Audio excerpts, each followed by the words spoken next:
अध्यक्ष महोदय, विधायक साहब ने पूछा है कि अगर सिविल हॉस्पिटल और ट्रॉमा सेंटर जो रेवाड़ी में अभी स्थित है वो लो लाइंग एरिया में है और अगर कोई प्रपोजल है सरकार का इसको शिफ्ट करने का, तो मेरा जवाब ये है जी अध्यक्ष महोदय कि जी हाँ जी, प्रपोजल बिल्कुल है इसको शिफ्ट करने के लिए। दो ज़मीनों के प्रपोजल आए हुए हैं डायरेक्टर पंचायती राज के पास, एक गोकुलगढ़ में और एक भगवानपुर में। दूसरा उनका प्रश्न था अगर प्राइमरी हेल्थ सेंटर जो धारूहेड़ा में है वो सब डिविजनल अस्पताल में तब्दील होगा या नहीं। तो सर आपके माध्यम से मैं जवाब देना चाहूँगी कि पहले तो पीएचसी अपग्रेड होता है सीएचसी में और 30 बिस्तर का ये सीएचसी बनता है और इसका प्रपोजल भी हमारे पास है अंडर कंसिडरेशन।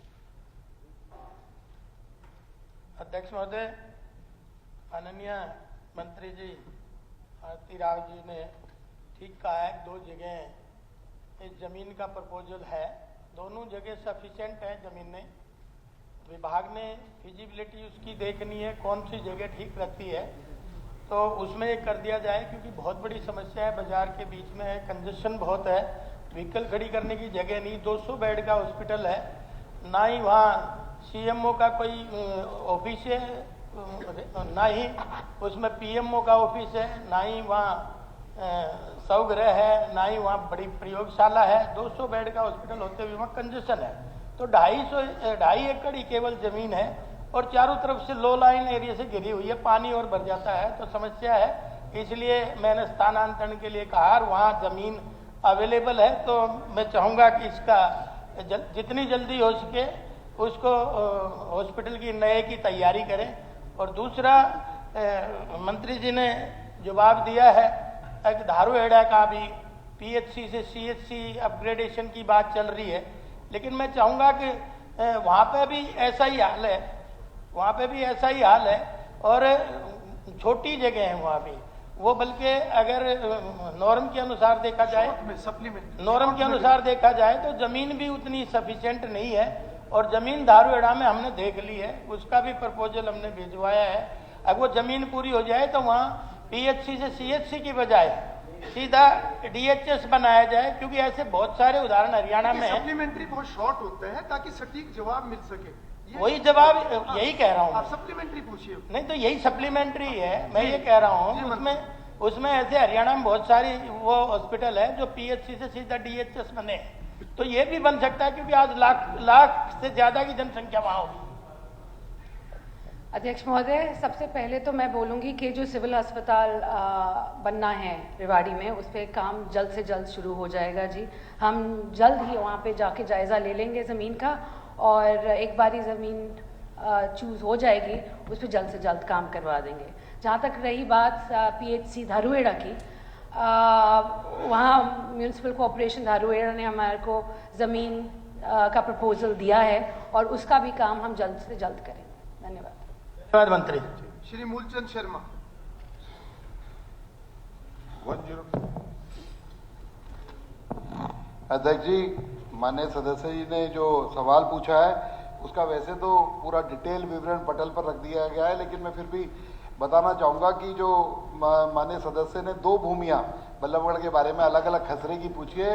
एक 25 कनाल 3 मरला जो खसरा नंबर 91 के अंदर आती है, उस पर कोई कब्जा नहीं है, और दूसरी भूमि पंचायत भवन बल्लभगढ़ के पीछे होली चौक के अंतर्गत आने वाली 18 कनाल 3 मरला, उसमें 1 कनाल भूमि पर कब्जा है, 3 लोगों का वैध कब्जा है, जिसको रोकने का काम माननीय पंजाब एंड हरियाणा उच्च न्यायालय ने किया हुआ है। 2020 से अब तक यथास्थिति बरकरार है, लेकिन डिपार्टमेंट अपना पूर्ण प्रयास कर रहा है कि उसे रेगुलर उसे खाली कराने के लिए या केस को आगे ले जाने के लिए। बाकी जमीन पर कोई किसी तरीके का कोई कब्जा नहीं है। अध्यक्ष जी, मेरा ये कहना है कि बल्लड़ की श्यामला दे की पंचायत की जमीनों पर कब्जा है।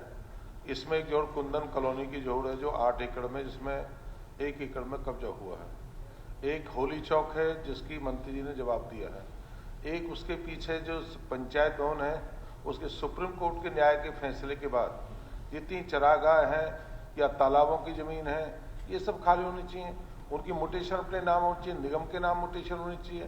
जब हरियाणा सरकार ने फैसला लाए हैं कि सरकार की जमीन इस तरह जो कब्जे हैं, जो अपने कोर्ट में केस डाल देते हैं और लंबा समय खींचते कब्जा, मेरा मंत्री से कहना है कि कुंदन कॉलोनी जो जोड़ पे जो नपाई तुलाई है, उसके एरिया में जो कुंदन कॉलोनी जोड़ पे कब्जा है वो कितनी है, आज कितनी है? अध्यक्ष जी, जो माननीय सदस्य ने जो पूछा है, ये टोटल जमीन जो कुंदन कॉलोनी की जो बात करी गई है वो 25 कनाल 13 मरला है, जो कि जोड़ के अंतर्गत आती है। गैर मुमकिन जोड़ है और इसकी स्थिति जो है बिल्कुल एकदम खाली है, किसी ने कोई अवैध रूप से इस पर कब्जा नहीं किया हुआ।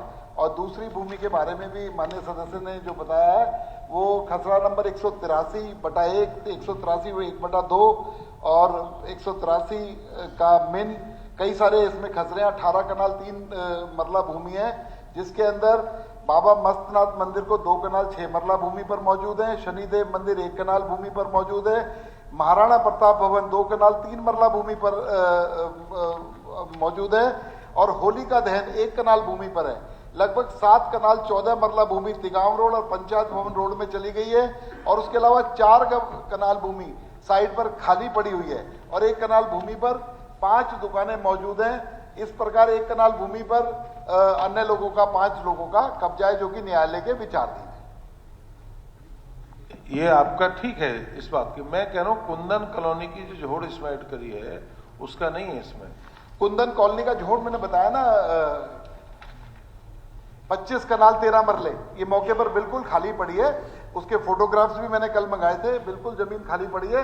उस पर अगर कोई, आपने बाउंड्री की बात रखी थी कि उसमें बाउंड्री करानी है, वो है तो तालाब की जोड़ की जमीन है, उस पर कल जोड़ ही डेवलप होगा, उस पर किसी तरीके की बाउंड्री नहीं की जा सकती। स्पीकर सर, जैसा कि माननीय सदस्य जानना चाह रहे हैं कि उचाना विधानसभा क्षेत्र में बरसोला माइनर में प्रति महीना कम से कम 14 दिन के लिए सिंचाई जल आपूर्ति कराने का कोई प्रस्ताव सरकार विचाराधीन है या नहीं? तो स्पीकर सर, अभी ऐसा कोई प्रस्ताव सरकार के पास विचाराधीन नहीं है। Barsola minor WJC system western Jamuna canal में आती है, जिसमें नॉन मॉनसून सिस्टम के समय कुछ पानी की मात्रा कम होती है और इस सिस्टम द्वारा बस 32 दिन के बाद 8 दिन नियमित सप्लाई दी जाती है और मॉनसून सीजन में 24 दिन के बाद 8 दिन पानी दिया जाता है। और ये प्रश्न लगने के बाद मैंने चेक भी करवाया कि ये पूर्ण रूप से पानी पहुंच रहा है या नहीं। मैं माननीय सदस्य को ये भी बताना चाहती हूँ कि जनवरी 2025 में 6 जनवरी से लेकर 13 जनवरी तक निश्चित रूप से 8 दिन की पानी का सप्लाई हुआ है और फरवरी 25 में भी 8 दिन दिनांक 17 फरवरी से 24 फरवरी तक पानी की सप्लाई हुई है। Speaker sir, thank you.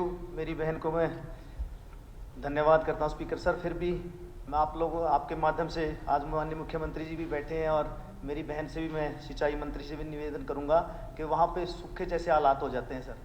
40 दिन में हमारे यहाँ 8 दिन चलता है, तो मेरा आप लोगों से, सरकार से, आपके माध्यम से निवेदन है सर, इसको 14 दिन किया जाए सर। आपका बहुत बहुत धन्यवाद। Thank you. युमेद सिंह। धन्यवाद स्पीकर सर। Question number 104।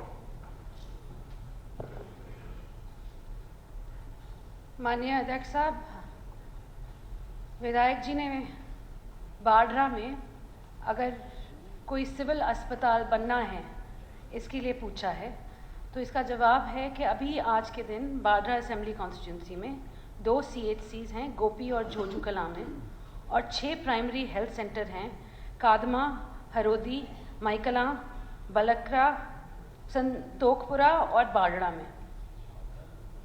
और इसके साथ साथ उनका दूसरा प्रश्न था, अगर सरकार dental x-ray machine, orthopaedic specialist और फार्मेसी स्टाफ इन PHCs में प्रोवाइड करती है या नहीं। तो इन 6 प्राइमरी हेल्थ सेंटर्स में dental x-ray facility PHC Harodi और PHC संतोखपुरा में है। बहुत ही जल्द 6 महीने में बाढ़ा में भी आ जाएगी। पोस्ट फार्मेसी की जो भरी पड़ी है अभी, वो PHC बाढ़ा में, कादमा में, बलकरा में और माइकलान में। 2 PHC की अभी बाकी हैं, वो जैसे ही हमारे सर्विस रूल्स अमेंड हो रहे हैं, कंप्लीशन पे हैं, जैसे ही वो हो जाते हैं फार्मासिस्ट की भी भर्ती हो जाएगी। और तीसरा, ऑर्थोपीडिक सर्जन के बारे में पूछा था, तो कोई ऑर्थोपीडिक या स्पेशलिस्ट डॉक्टर की पोस्ट एज पर नॉर्म्स नहीं होती हैं पीएचसी। स्पीकर सर, आपके माध्यम से मैं स्वास्थ्य मंत्री बहन का धन्यवाद करना चाहूँगा। साथ ही उनसे अनुरोध करूँगा, 2 फार्मासिस्ट जिनकी कमी है और दूसरा dental x-ray machine Hadoti PHC में फंक्शनिंग नहीं है। इसके अलावा मैं अनुरोध करूँगा कम से कम 2 पीएचसी में ऑर्थो सर्जन दिया जाए। इसका कोई नया प्रावधान निकालने का काम करें। धन्यवाद छोटी बहन। जी ज़रूर, मैं करूँगी। श्री रणधीर बनिया, श्री सतपाल जामदा। प्रश्न संख्या 106। आदरणीय अध्यक्ष जी, माननीय सदस्य ने पूंडरी विधानसभा के गांव फतेहपुर के 6 एकड़ भूमि में बने राजीव गांधी स्पोर्ट्स स्टेडियम के बारे में, स्थिति के खराब के बारे में, कोई सुविधा उपलब्ध नहीं है, ऐसा क्वेश्चन पूछा है। मैं माननीय सदस्य को आपके माध्यम से बताना चाहता हूं कि ऐसा नहीं है। वहां हमने 24/6/2024 को राजीव गांधी खेल स्टेडियम की मरम्मत के लिए 13,75,356 रुपए की राशि जारी की है और उसकी DNIT तैयार की जा रही है। और वहां पहले से 400 मीटर का एथलेटिक्स ट्रैक, बास्केटबॉल मैदान, वॉलीबॉल मैदान, फुटबॉल मैदान और एक बैडमिंटन हॉल उपलब्ध है। इस स्टेडियम की देखभाल के लिए एक इंचार्ज और एक मैदान कर्मी भी तैनात है और इसकी जैसे ही DNIT की मंजूरी मिल जाएगी तो इसका काम जल्दी स्टार्ट करा दिया जाएगा ठीक तरीके से। माननीय अध्यक्ष जी, ये 6 एकड़ में बना हुआ है और 15 साल पुरानी बिल्डिंग है और बिल्डिंग टोटली कंडम हो चुकी है। खिड़कियां, दरवाजे सारे टूट चुके हैं और ग्राउंड जितने भी बताया वो एक भी ग्राउंड वहाँ पे अवेलेबल नहीं है। 3-3 फुट की घास वहाँ पे उगी हुई है और जो बताया कि मैदान कर्मी है सर, वहाँ पे कोई मैदान कर्मी भी नहीं है। और जो सर ये अमाउंट बताई है 13,75,000, वो सभी सेंट नहीं है क्योंकि सर बहुत बड़ा एरिया है और जर्जर हो चुका है। माननीय अध्यक्ष जी, अभी जो जारी हुई है इसकी DNIT लग जाए और अगर ऐसी कोई शिकायत हो तो मैं व्यक्तिगत खुद आके इस पे विजिट करूंगा और उसको ठीक कराने के लिए जल्दी से जल्दी काम शुरू करेंगे। और मंत्री जी, वहाँ पे एक भी नर्सरी नहीं है, प्लीज नर्सरी भी जो आप ऑनलाइन पोर्टल खुला हुआ है, अप्लाई कराइए तो वहां मिल जाएगी। Thank you. श्री देवेंद्र हंस। प्रश्न नंबर 107। अध्यक्ष महोदय, माननीय सदस्य ने गांव मेंगड़ा तथा बागल के बीच घग्गर नदी पर पुल के बारे में पूछा है कि वो बंद पड़ा है, ये कब दोबारा शुरू होगा और कब पूरा हो जाएगा। इसके बारे में जवाब है कि श्रीमान जी, कार्य सितंबर 23 से फरवरी 2025 तक बंद रहा, इसको दोबारा शुरू करा दिया गया है और 23/6/25 तक इसको पूरा कर लिया जाएगा। माननीय अध्यक्ष जी, ये जो आपने बताया है कि 2025 छठे महीने में पूरा हो जाएगा, तो गांव वालों ने फोन किया है और धन्यवाद भी कि अभी काम 2 दिन पहले ही शुरू किया कर दिया गया है। और मैं माननीय मंत्री जी का भी धन्यवाद करता हूँ, माननीय आपके माध्यम से माननीय मुख्यमंत्री का भी धन्यवाद करता हूँ कि और गांव काफी एरिया की जीवन रेखा से जुड़ा हुआ है उन लोगों की ये, और मैं धन्यवाद करता हूँ। श्री जस्सी पेटवा। 108। माननीय अध्यक्ष महोदय, माननीय सदस्य ने नारनौंद बाईपास निर्माण के लिए पूछा है कि कोई प्रस्ताव विचाराधीन है और अगर है तो कब तक पूरा हो जाएगा। अध्यक्ष महोदय, मैं माननीय सदस्य को बताना चाहूँगा कि बाईपास के लिए विचाराधीन है और सरकार ने बाईपास निर्माण के लिए 18 करोड़ 25 लाख रुपए की प्रशासनिक स्वीकृति भी दे दी है और ई-भूमि पोर्टल के माध्यम से भूमि क्रय का प्रस्ताव प्रक्रियाधीन है। लेकिन इसमें ये मैं जरूर कहना चाहूँगा माननीय सदस्य को भी कि पहले तो नारनौंद कस्बे में इसकी लंबाई जो है वो 4.47 किलोमीटर नया बाईपास बनाने की थी, जिसमें सरकार ने 2019 के अंदर ये स्वीकृति दी थी 18 करोड़ 25 लाख रुपए की। और इसमें बाद में एक बैठक हुई और उसके अंदर ये तय किया गया कि